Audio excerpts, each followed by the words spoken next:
رموز الحسد في المنام. رموز قادمة إليك من عند الله لتخبرك بأنك محسود وتحتاج إلى رقية. أول رمز هو السقوط من أعلى، والمنام هنا بيخبرك بأنك محتاج رقية وإنك محسود. في ناس بتتخض لما تشوف نفسها وقعت من فوق، وقعت من دور عالي، فبتتخض، ودايما بيتكرر عليها الحلم ده، فده معناه انه محسود ومحتاج الى رقية، لانه بيكون حسد شديد.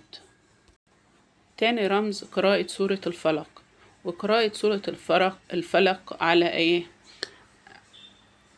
على الجني، او انت بتقرأها وانت مش عارف تقولها، يعني لسانك تقيل فيها او بتعتع فيها، فده معناه انك محسود.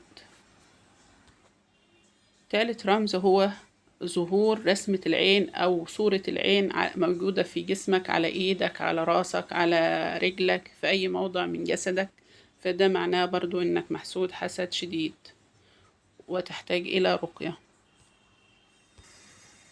رابع رمز والأخير هو ظهور الحشرات بكمية كبيرة، سواء في البيت أو على السرير. الحشرات زي إيه؟ زي الصراصير أو النمل أو البرص، الحاجات اللي أنت بتخاف منها دي، فده معناه أنك محسود حسد شديد فتحتاج إلى رقية شرعية.